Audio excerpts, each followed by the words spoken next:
20,000 লোক 22 বছর ধরে একটা কবর বানালো। 20,000 লোক 22 বছর ধরে একটা কবর বানালো। ও বাদশাহ শাহজাহান, আপনার বাপের টাকা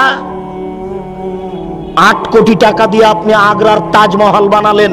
সেই কালে 8 কোটি টাকা দিয়ে সারা বাংলাদেশ, ভারত, পাকিস্তানের প্রত্যেকটা জেলাতে একটা ইসলামী বিশ্ববিদ্যালয় করা যেত। টাকা কার? কে জবাব দিবে?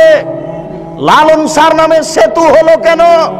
কুষ্টিয়ার পাকশি সেতু হবে, আমার টাকাও সেখানে আছে। লালন শাহ আবার কে? হিন্দু কি মুসলমান আমি নিজেই জানি না। কার নামে আমার সেতু হবে? মানে কারো বাপের টাকা নাকি? এটা আমার টাকা, নিজের বাপের টাকা দান করে লালন শাহ সেতু করতে হবে। সাবধান থাকুন ও বাদশাহ শাহজাহান, টাকার জবাব দিতে হবে। স্ত্রী মারা গেছে, কবর দিয়ে রেখে আসেন বেটা। 8 কোটি টাকা দিয়ে স্ত্রীর কবর বানান মানে 20,000 লোক 22 বছর কাজ করে। কি দেখাতে চাচ্ছেন আপনি? ভাবছেন কি কয়দিন সময়? সেই দিন আর বেশি দেরি নেই, যেই দিন অক্ষরে অক্ষরে বুঝাতে হবে টাকা কার। এসব টাকা কার? আশ্চর্য! কেন হবে ব্যক্তির নামে বিমানবন্দর? কেন হবে ব্যক্তির নামে সেতু? কেন হবে এসব অন্যায় যেখানে সেখানে? এত ছবি মূর্তি রাস্তাঘাটে কেন হবে?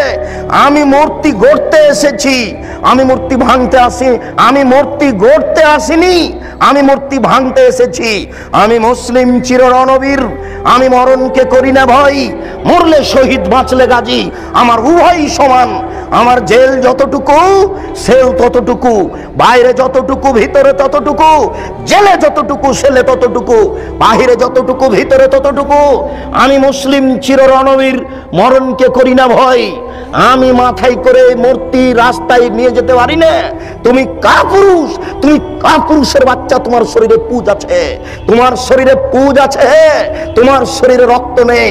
তোমার শরীরে যদি রক্ত থাকতো তাহলে এটা মুসলিম রক্ত, এটা হচ্ছে মুসলিম গোশত, এটা মুসলিম রক্ত, এটা মুসলিম গোশত, এটা হচ্ছে ইব্রাহিমের রক্ত। ইব্রাহিম আলাইহিস সালাম লাঠি মেরে ছবি মূর্তি ভেঙে চৌচির করেছেন।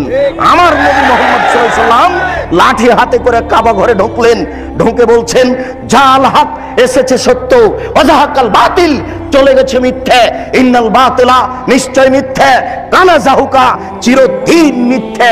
এই বলে লাঠি মেরে সব বাপের ছবি মূর্তিকে ভেঙে চৌচির করে দিলেন। আর আপনি কাপুর সন্তান, মাস্টার ডিগ্রি পাস ছেলে, আপনি কি করে রাস্তাঘাটে মূর্তি তৈরি করলেন? আপনি কি করে ঢাকা বিশ্ববিদ্যালয়ের মাঠে, রাজশাহী বিশ্ববিদ্যালয়ের মাঠে, যেখানে সেখানে মূর্তি তৈরি করলেন?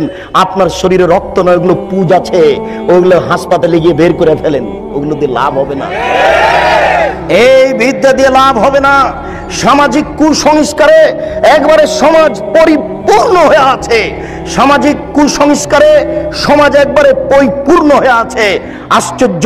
সারা বাংলাদেশের রাস্তাঘাটে ল্যাংটা মেয়েকে সাজিয়ে দিয়ে লাক্সাবান বিক্রি করা হচ্ছে। এটাই হচ্ছে জাহেলিয়াত।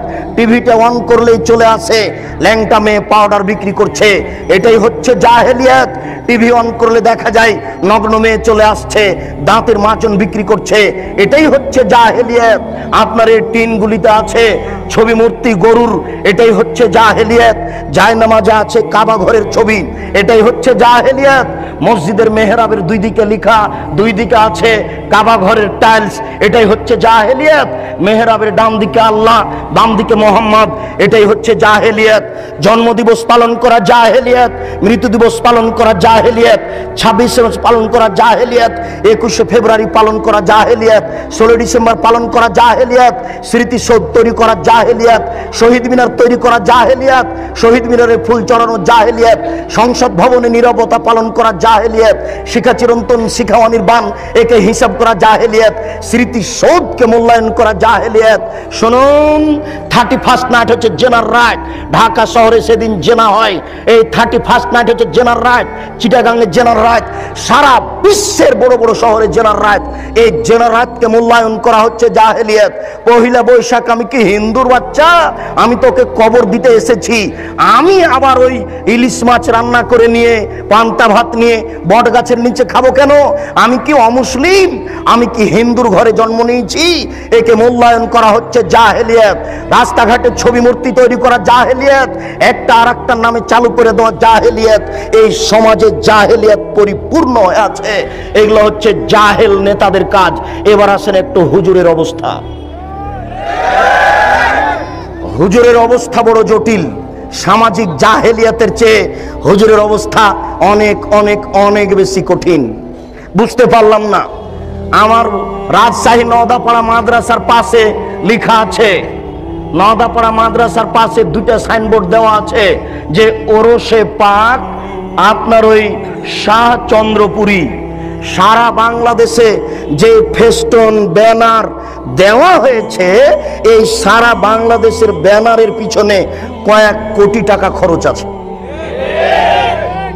আপনাকে বুঝে নিতে হবে এটাই ধর্মের নামে জাহেলিয়াত। সারা বাংলাদেশের মাটিতে যেখানে সেখানে লেখা আছে বিশ্ব আশেক রাসূল সম্মেলন। কে করলো? মনে হচ্ছে যে রাতে রাতে হয়ে গেছে। দেওয়াল লিখতে কয়েক কোটি টাকা খরচ আছে।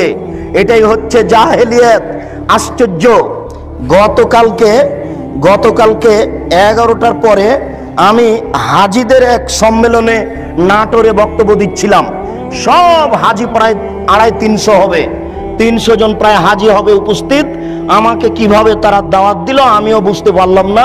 যাক, আমি তাদের সাথে কথা বলতে গিয়ে দুই একটা কথা পেশ করেছি। তার একটা কথা পেশ করেছি যে আমি 2007 সালে হজ সফরে গেছিলাম। তো আমি যখন ওই হাজি ক্যাম্পে ঢুকলাম তখন দেখছি ওখানে সবাই অজু করে গোসল করে পোশাক পরে 2 রাকাত নামাজ পড়ছে।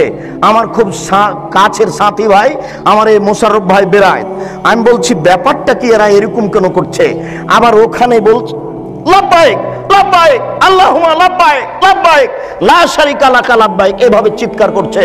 তখন আমি বললাম যে মোশাররফ ভাই কেমন কথা হলো, এদেরকে বলা যায় না। আরে তো ভারত বাংলাদেশ পাকিস্তানের জন্য এহরাম বাঁধার জায়গা হচ্ছে এলামলাম। যখন বিমানটা এলামলামের উপর দিয়ে পার হবে তখন বৈমানিকের পক্ষ থেকে লোক এসে বলবে আপনারা এহরাম বাঁধুন, আপনারা এহরাম বাঁধুন। তখন তাকে বলা শুরু করতে হবে লাব্বাইক উমরাতান। এই কথা বলে এই যে শুরু হবে লাব্বাইক আল্লাহুম্মা লাব্বাইক লাব্বাইক লা শারিকা লাকা লাব্বাইক ইন্নাল হামদা ওয়া নি'মাতা লাকা ওয়াল মুলক লা শারিকা লাক। এই যে চললো একাকার, যে যত পারে একবারে চিলিয়ে একাকার করে দিবে। আল্লাহ রাসূল এইভাবে অনুমতি দিয়েছেন। তো এখানে ঢাকা হাজি ক্যাম্পে যে হয়ে গেল এলামলাম, তখন আমি একজনকে বললাম যে ভাই এটা ঠিক নয়, এটা তো এলামলাম নয়। তখন বলছে আরে এটা তো ঢাকা হাজি ক্যাম্প, বাড়ি থেকে যদি বলি তবুও হবে। এখন তাকে কে বলবে যে আপনার যদি বাড়ি থেকেই চলে তো মোহাম্মদ সাল্লাল্লাহু আলাইহি সাল্লাম কি কলা করতে এসেছিলেন? উনি কি ছাই করতে এসেছিলেন? আপনারটাই যদি চলে তো উনি কেন আসলেন? আপনারটাই যদি চলে তো উনি কেন আসলেন? তার কি দাম, তার কি মূল্যায়ন? আশ্চর্য। জোর করে ধর্ম মানছেন, অসম্ভব হতে পারে না। এটাই জাহেলিয়াত। সারা বাংলাদেশে যে সব দেওয়ানবাগি চলছে এটাই হচ্ছে জাহেলিয়াত। শুনুন, এই দেশের মাটিতে যে আপনার চলছে ওই চিশতিয়া নকশবন্দিয়ে মুজাদ্দিদিয়ে এই সব তরিকা জাহেলিয়াত। 1980 সালের জরিপে এই দেশের মাটিতে 2,98,000 পীর আছে। সব পীরের সব তরিকা হচ্ছে জাহেলিয়াত। এই মাইজ ভান্ডারি হচ্ছে জাহেলিয়াত।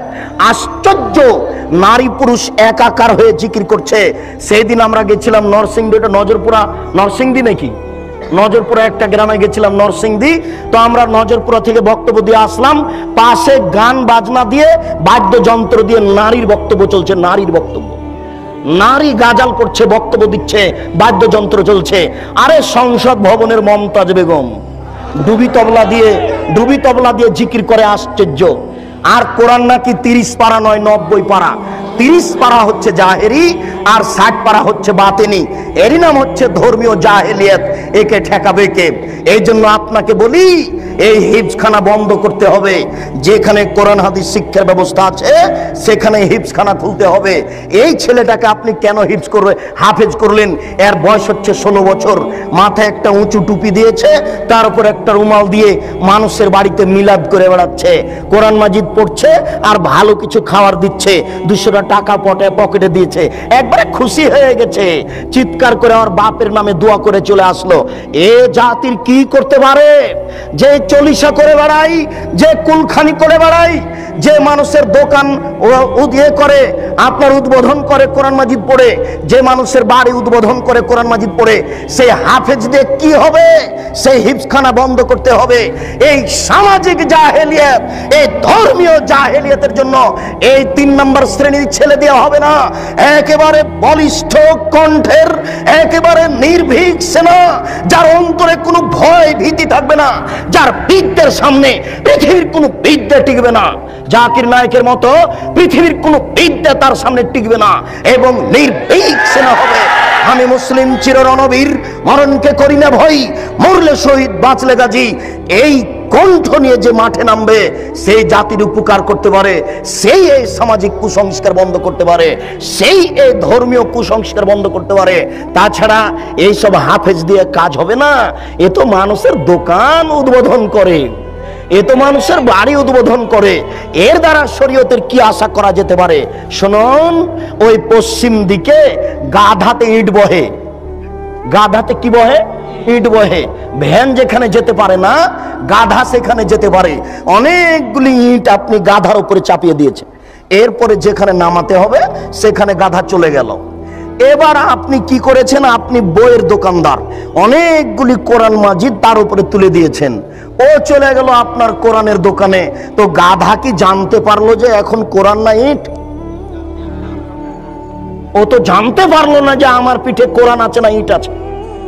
তো যেই ব্যক্তি শুধু কোরআন মুখস্থ করলো, দাওয়াত খেয়ে বেড়ালো, এ তো বুঝতে পারলো না যে কোরআন, এই কোরআনের ভিতরে আছে জাল হক এসেছে সত্য, ওয়াজাহাকাল বাতিল চলে গেছে মিথ্যে, ইন্নাল বাতিলা নিশ্চয় মিথ্যে, কানা যাউকা।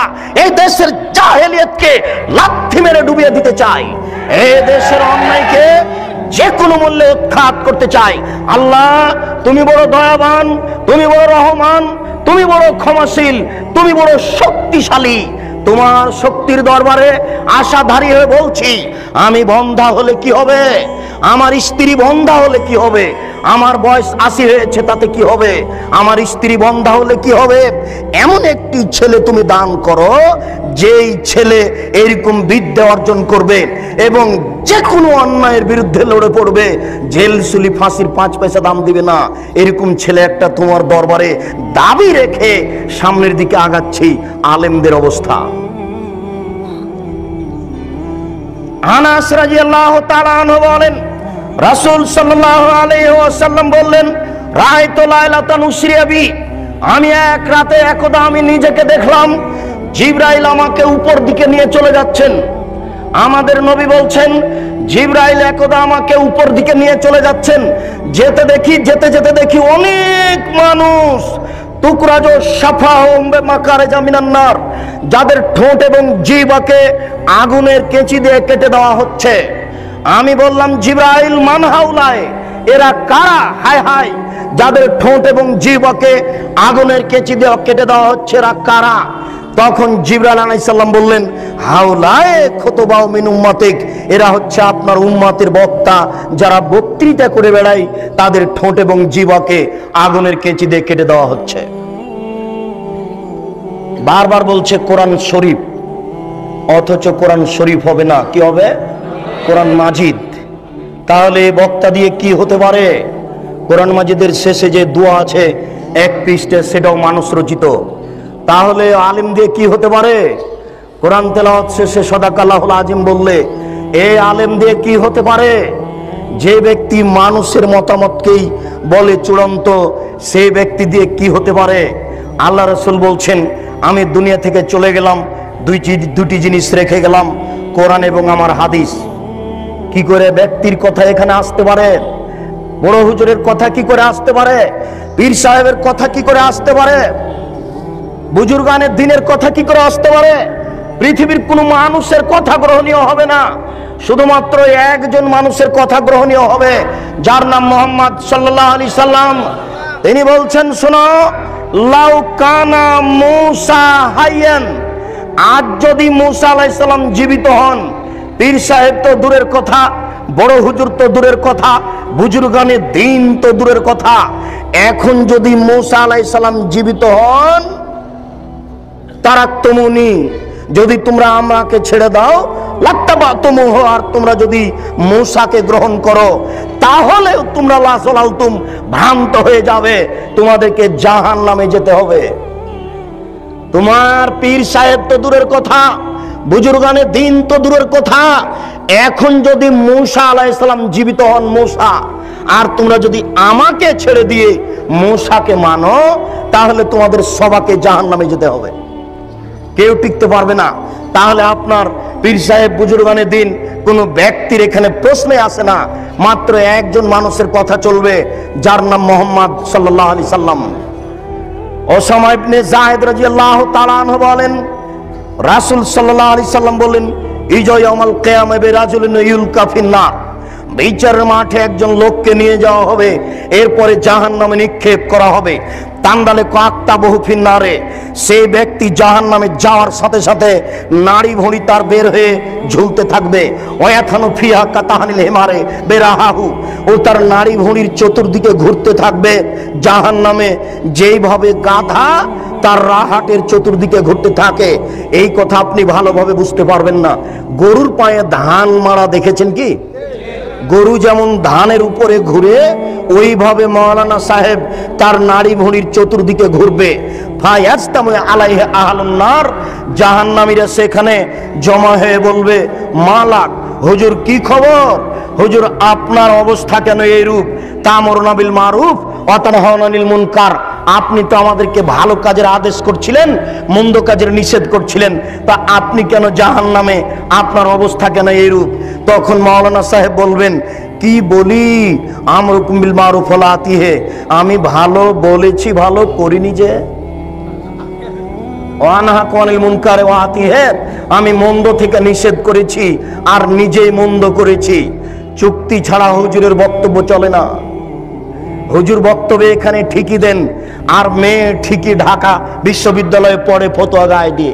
আরে 4 মাসের চিল্লাই চলে গেছে হুজুর গো, আহাল পরিবার কার হাতে জিম্মে দিয়ে চলে গেছে। স্ত্রী ঠিকই নগ্ন হয়ে ঘুরে বেড়াচ্ছে, মেয়ে ঠিকই কলেজের মাঠে ঘুরছে, আবার উনি লন্ডনে গিয়ে তাসবিহ জিকিরটা তাসবিহ টিপছে। দেখেন আশ্চর্য ধর্ম। আপনি এদেশের নেতা নেত্রীর ধর্ম দেখে অবাক হচ্ছেন, আপনি দেখেন হুজুরের ধর্ম আশ্চর্য। আমরা নেতা নেত্রীর ধর্ম দেখে আশ্চর্য হই যে নেতা নেত্রী কবরের পাশে দাঁড়িয়ে হাত তুলে দোয়া করছে। আরে নেতা নেত্রী নারী পুরুষ তো আছে আছে, হিন্দু হাত তুলে আছে। তাহলে ধর্মকে মজাক করা হচ্ছে। এটা ধর্ম কিছু না, এটা হাতের ময়লা, এটা নিজের ব্যাপার।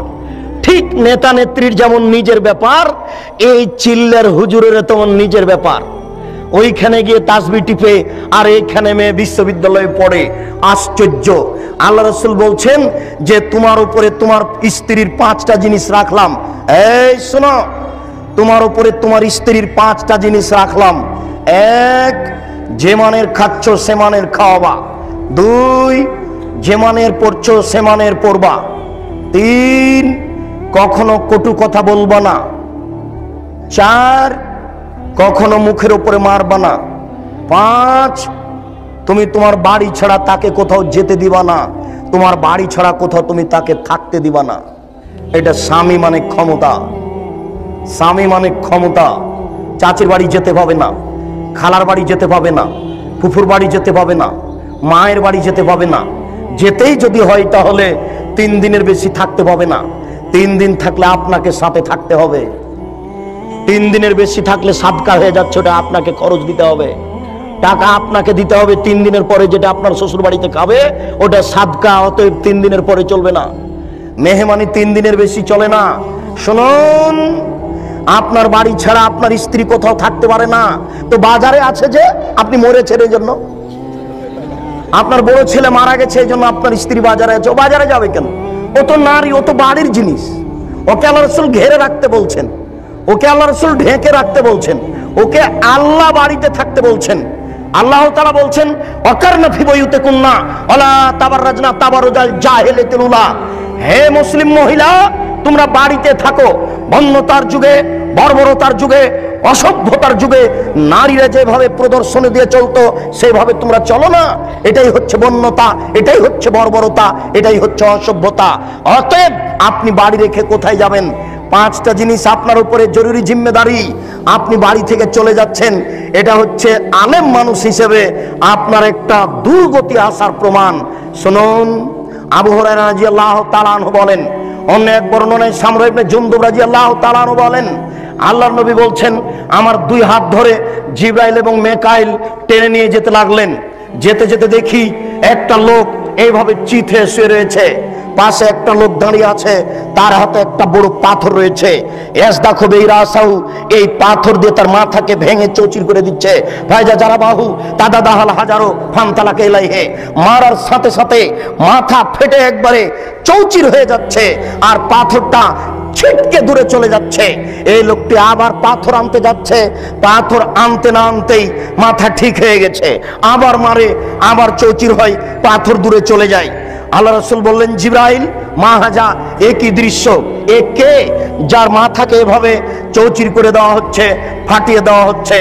তখন জিবরাইল বললেন, হো আলেম, উনি হচ্ছেন মওলানা মানুষ, কোরআন হাদিস জানতেন কিন্তু সে অনুযায়ী চলতেন না, এই জন্য তার মাথাকে ভেঙে চৌচির করে দেওয়া হচ্ছে।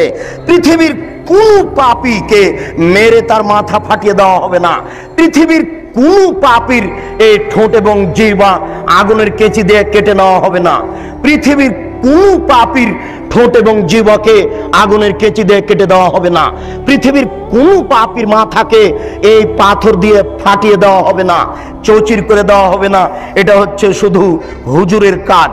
শুনুন, রাসূল সাল্লাল্লাহু আলাইহি সাল্লাম বলছেন, একুনু মিন বাদি আইম্মা, আমার পরে কতগুলি আলেম ওলামা আসবে, আমার পরে কতগুলি আলেম ওলামা আসবে, আমার পরে কতগুলি আলেম ওলামা আসবে, ইস্তান্নুনা বিগাইরি সুন্নতি, যারা আমার সুন্নাত ছেড়ে দিয়ে অন্য সুন্নাত গ্রহণ করে বলবে এটাই রাসূলের সুন্নাত। যারা আমার সুন্নাত ছেড়ে দিয়ে অন্য সুন্নাত গ্রহণ করে বলবে এটাই রাসূলের সুন্নাত। আশ্চর্য, আল্লাহ রাসূল 23 বছর জীবনে, আল্লাহ রাসূল 23 বছর জীবনে, আল্লাহ রাসূল 23 বছর জীবনে কয়েক হাজার ওয়াক্ত নামাজ পড়িয়েছেন। কোন একদিন একামাতের পরে না বলে নামাজ শুরু করেছেন, কিছু না বলে নামাজ শুরু করেছেন, এটা জীবনেও ঘটেনি। তিনি আগে বলেছেন, সুফুফাকুম, কাতার সোজা করুন, অতারাসু, প্রাচীরের মতো হয়ে দাঁড়ান, শুদ্ধু খেলালাকুম, তোমাদের আপনাদের ফাঁকা বন্ধ করুন। ওই যে আমি দেখতে পাচ্ছি, ওই যে দুইজনের ফাঁকা দিয়ে শয়তান ছাগলের বাচ্চার মতো প্রবেশ করছে, ওই যে আমি দেখতে পাচ্ছি দুইজনের ফাঁকা দিয়ে শয়তান ছাগলের বাচ্চার মতো প্রবেশ করছে। আপনারা দুইজনের ফাঁকা বন্ধ করুন, প্রাচীরের মতো হয়ে দাঁড়ান, কাতার সোজা করুন। মান সাদ্দা ফুরজাতান বানাল্লাহু লাহু বাইতান ফিল জান্নাহ, কেউ যদি দুইজনের ফাঁকা বন্ধ করে তাহলে আল্লাহ তার জন্য জান্নাতে ঘর বানাবেন, তাহলে আল্লাহ তার জন্য জান্নাতে ঘর বানাবেন। চলেন আপনাকে মাদারটেক বাজারে দুই একটা মসজিদে দেখাই, দুইজন দাঁড়িয়ে আছে, দুইজনের মাঝে আরো দুইজন ধরবে। চলেন আপনাকে বাইতুল মুকাররমে দেখাই, কোন জায়গাতে দুইজনের মাঝে আরো 10 জন ধরবে। ওইদিকে ইমাম সাহেব এই ইমামের জায়গাতে আসতেই বলছে যে কাতার সোজা করুন। আল্লাহর মুখখানে বলিয়া নেয় যে একামাত দেন, এই কথা বলে না। ও বলছে যে কাতার সোজা করুন, অথচ তাকে বলতে হবে একামাত দেন। এরপরে ওখানে যাবে, একামাত চলতে থাকবে, মুসল্লিদের মুখে মুখে দাঁড়িয়ে থাকতে হবে আর বলতে হবে কাতার সোজা করুন, প্রাচীরের মতো হয়ে দাঁড়ান, দুইজনের ফাঁকা বন্ধ করুন। এক পর্যায়ে পশ্চিমমুখী হয়ে আল্লাহু আকবার বলে নামাজ শুরু করতে হবে। কত বড় জাহেল, কত বড় অজ্ঞ, কত বড় জাহেল, কত বড় অজ্ঞ হুজুর! আরে জিন্দেগিতে একবারও বলে না, একবারও বলে না। আজ থেকে আপনি পরীক্ষা করুন, এখন যে ফজরের নামাজে পরীক্ষা করুন, আশ্চর্য, অবাক হতে হয়। আল্লাহ রাসূল বলছেন, থামের ভিতরে দাঁড়াবা না, লাইনের যেন বিচ্ছিন্নতা না আসে।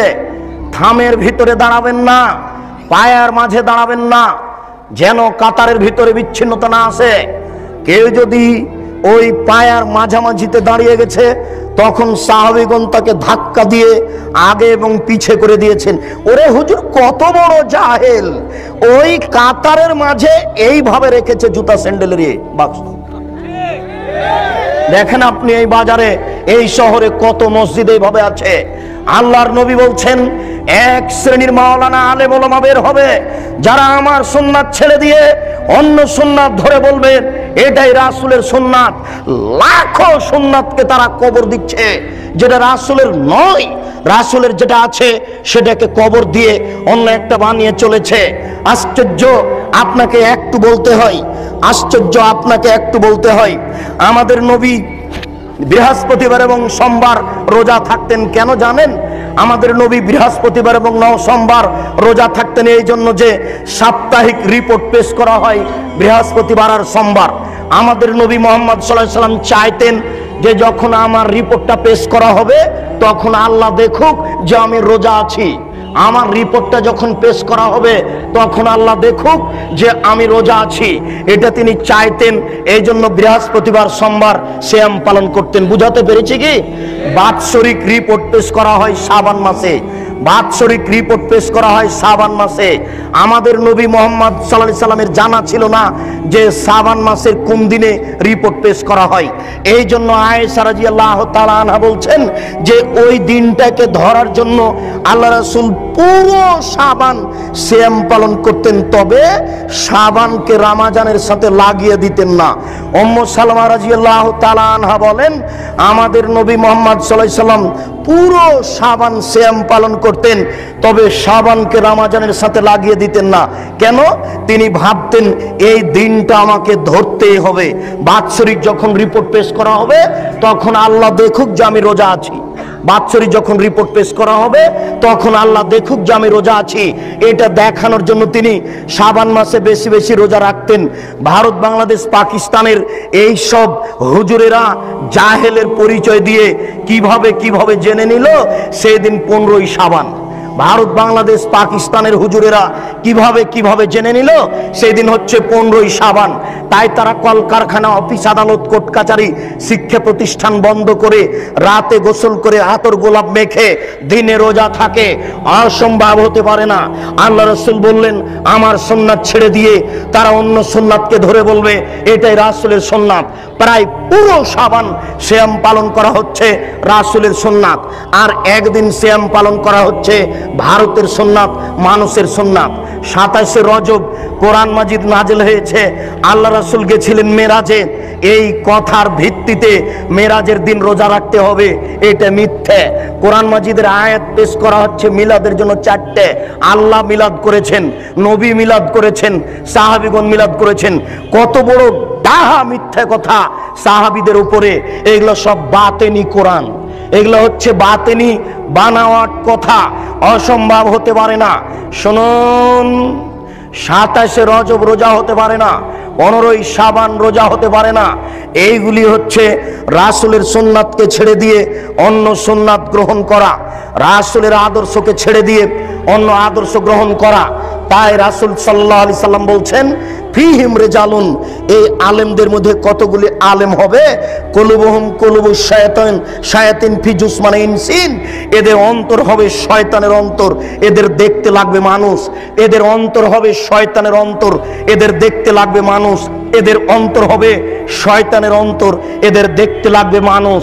আল্লাহর রাসূল এক শ্রেণীর আলেমকে শয়তান বললেন।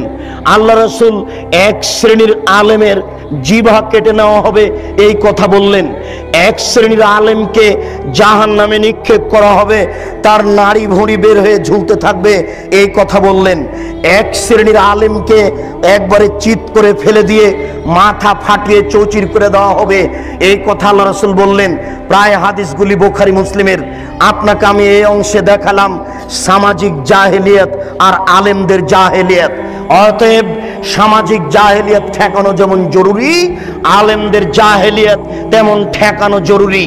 কে সব জাহেলিয়াত ঠেকাবে? হুজুর, আপনি টুঙ্গির মাঠে লক্ষ লক্ষ জনগণকে নিয়ে হাত তুলে দোয়া করছেন।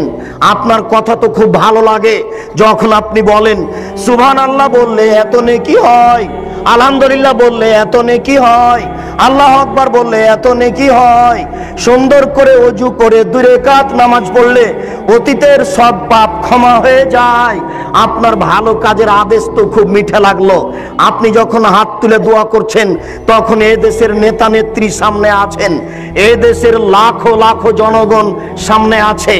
আপনি হাত তুলে দোয়া করার পূর্বে বলবেন, শুনুন দেশবাসী, দেশের নেতা নেত্রী শুনুন, মহান আল্লাহ যেখানে ভালো কাজের আদেশ করতে বলেছেন সেখানে মন্দ কাজের নিষেধের কথা বলেছেন। অতএব আমি টুঙ্গির মাঠে মন্দ কাজের নিষেধ করতে বলতে চাচ্ছি। আলী রাদিয়াল্লাহু তাআলা আনহু বলেন, রাসূল সাল্লাল্লাহু আলাইহি সাল্লাম বলেন, আলী লা তাদুতিম সালান ইল্লা তামাস্তাহু, আলী তুমি ছাড়বে না কোন ছবি মূর্তি, সবকে ভেঙে খান খান করে দাও। ওলা কাবরান মুশরিফান ইল্লা সাওয়াইতাহু, ছাড়বে না তুমি উঁচু কবর, সবকে ভেঙে সমান করে দাও। অতএব আমি হাত তুলে দোয়া করার পূর্বে মন্দ কাজের নিষেধ করতে বলতে চাচ্ছি। 24 ঘন্টার মধ্যে বাংলাদেশে যত উঁচু কবর রয়েছে, শাহজালাল সিলেটি, শাহপরান, আর গোলাপ শাহের মাজার, আর আপনার শাহ নিয়ামতুল্লাহর কবর, আর যত উঁচু কবর আছে সবকে ভেঙে দিতে হবে। এই দেশে যত ছবি মূর্তি আছে 24 ঘন্টার মধ্যে সবকে ভেঙে দিতে হবে। মন্দ কাজের নিষেধ। শুনুন দেশবাসী, দেশের নেতা নেত্রী, আমি হাত তুলে দোয়া করার পূর্বে মন্দ কাজের নিষেধ করতে বলতে চাই। টাঙ্গাইলের পতিতালয় বন্ধ করতে হবে, ফরিদপুরের পতিতালয় বন্ধ করতে হবে। বাংলাদেশের মাটিতে 24 ঘন্টার মধ্যে যত পতিতালয় রয়েছে সব বন্ধ করতে হবে। আমি মন্দ কাজের নিষেধ করতে বলতে চাচ্ছি। বাংলাদেশে যত ব্যাংকিং ব্যবস্থা রয়েছে 24 ঘন্টার মধ্যেই সুদী ব্যাংকিং ব্যবস্থা বন্ধ করতে হবে। হুজুর, মন্দ কাজের নিষেধ পান না খুঁজে?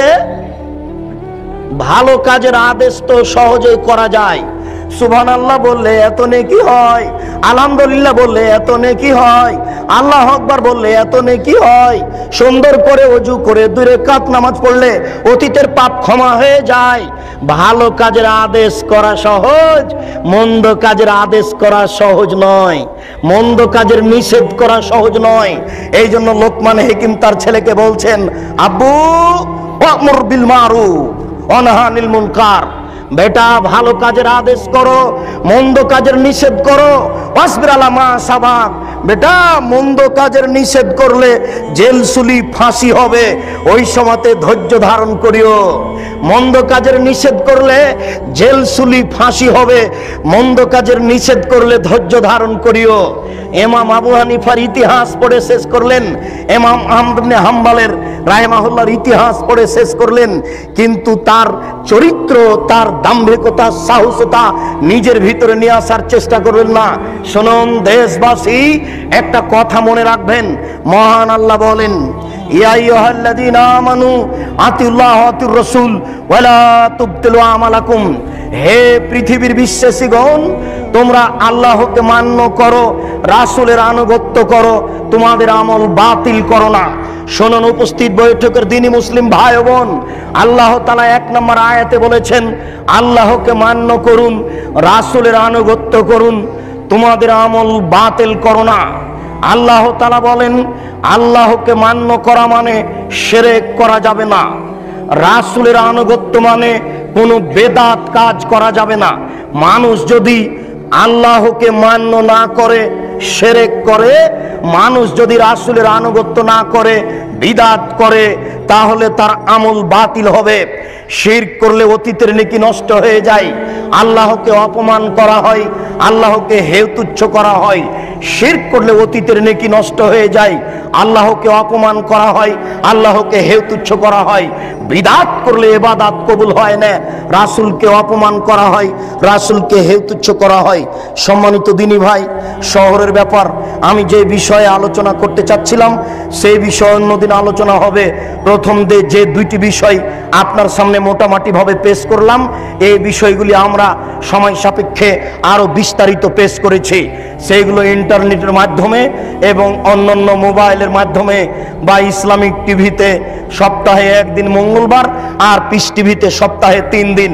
এইসব দিনগুলিতে এই বিষয়গুলি বিস্তারিত জেনে নেওয়ার চেষ্টা করুন। এই দাওয়াত দিয়ে আজকের সংক্ষিপ্ত আলোচনা এখানেই শেষ করতে বলছি। আল্লাহ আমাদের যারা মারা গেছে